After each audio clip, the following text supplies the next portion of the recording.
Chief minister. तो आप इस चीज को थोड़ा सा क्लियरिफाई कर लें कि गवर्नर साहब के बारे में बात आप कर रहे हैं वो चीज अपनी जगह, लेकिन आईनी तौर पर ये तमाम इदारे जो हैं, ये तमाम एजेंसीज जो हैं, ये तमाम जो ट्रांसफर पोस्टिंग जो आप माशाल्लाह सुबह सिंध की पुलिस में होते हुए देख रहे हैं, ये गवर्नर साहब के थ्रू नहीं हो रही है। आई एम सॉरी टू से,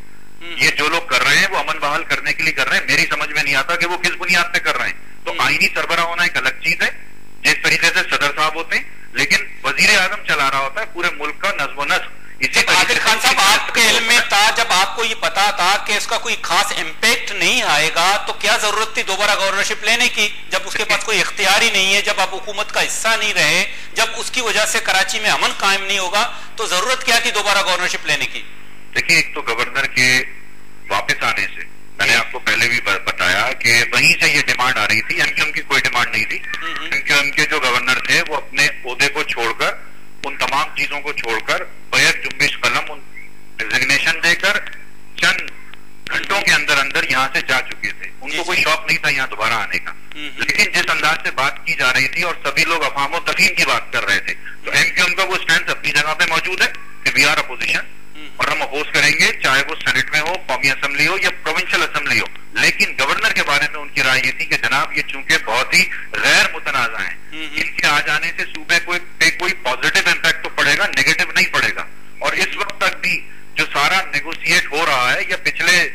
वर्षों में गुज़िश्ता 3.25 साल तक जो कुछ भी होता रहा है, उसमें मीडिया से लेकर के एजेंसी और तमाम पॉलिटिकल पार्टीज ने इस चीज को एडमिट किया है कि गवर्नर साहब का बहुत बड़ा रोल रहा है। वो एक पुल का किरदार अदा करते हैं तमाम जमातों के माबैन, वो पॉलिटिसाइज नहीं है। हम यही चाहते हैं कि और लोग भी इशरतुल इबाद साहब से ये सीखें और वो भी नॉन पॉलिटिसाइज हों, अपने ओहदों को अपनी पार्टियों से मुंसलिक ना करें, जिस तरीके से उन्होंने अपने ओहदे को ऊपर रखा है और आज उनको दुनिया जो मानती है वो गैर मुतनाज़ा गवर्नर के तौर पे उनको देखा और समझा जाता है। इसी तरीके से हम ये चाहते हैं कि ये लोग भी अपनाएं इस चीज को, उनसे सीखें ये। अच्छा आदिल खान साहब, एक बहुत हसास नौइयत का सवाल है, वो ये कि कटी पहाड़ी में अगर मुत्तहिदा गवर्नमेंट और एनपी के दरमियान अगर मतलब पख्तून या उर्दू स्पीकिंग के दरमियान कोई फसाद हो, या लांडी मल्लीर में दोनों मतलब दोनों तरफ जो है ना उर्दू स्पीकिंग की लड़ाई हो, तो इसमें हम देखते हैं बीच बीच में बहुत सारे बलोच लाशें जो है ना वो घरों को पहुंचती हैं। ये एक बहुत बड़ा हसास मामला है। मतलब बलोच इलाकों में सवाल उठता है कि हमारी लड़ाई नहीं उनके साथ, फिर हमें क्यों लाशों का तोहफा मिल रहा है? वो कौन सी कुव्वतें हैं, वो कौन से ऐसे मतलब लोग हैं जो इस किस्म की लसानी फसादात कराना चाह रहे हैं, जो बलोच को उर्दू स्पीकिंग से लड़ाना चाह रहे हैं? वो उन कुव्वतों को निकाब करने की जरूरत है, ताकि कम से कम ये जो लोग हैं, जो मकामी लोग हैं, चाहे वो बलोच हो, चाहे सिंधी हो, चाहे वो उर्दू स्पीकिंग हो, कम से कम आपस में दस्तो गिरेबान ना हो। नहीं, आपका सवाल बहुत ही रेलेवेंट है और मैं आपको बताऊं कि आपने जो बात की है वो बहुत सी चीजों को क्लियर कर देगी अभी मेरे आंसर के बाद। आपने ये कहा कि जो ये सारी वॉर होती है, जो सारे मामलात होते हैं, और इसमें आपने ये फरमाया है कि जो बलोच हमारे भाई हैं उनकी भी डेड बॉडीज रिकवर होती हैं या उनको भी मारा जा रहा होता है। तो आपने बिल्कुल सही फरमाया। आप अगर गौर करें, ये 3 साल से सारा डिविजन चल रहा है। जी जी। एमक्यूएम ने लियारी गैंग वॉर के ऊपर जो वहां पर लोगों को जिन्होंने ऑक्यूपाई किया हुआ है, न सिर्फ इलाके को, आज की बात मैं नहीं करता आपको, अगर आप इसी शहर के रहने वाले हैं तो आप इस चीज को जानते हैं कि सन 60 और सन 70 के बाद से लेकर के आज तक गैंग वॉर वहां क्या करती रही, आपस में कितने लोगों को मारा जाता रहा, उसको कोई एक्सप्लॉइट नहीं करता। वहां का बच्चा तालीम हासिल नहीं कर सका, गैंग वॉर पे कोई बात नहीं करता। एमक्यूएम ने लियारी की आवाम के लिए कोई बात नहीं की। लेकिन आपने बिल्कुल सही फरमाया, इसी दौरान जब ये कॉन्फ्लिक्ट चलता है तो मैं आपकी बात को सेकंड करता हूं और यही बताता हूं कि साजिश को यहां से पकड़ें कि कोई है जो ऐसा साबित करने की कोशिश करता है कि एमक्यूएम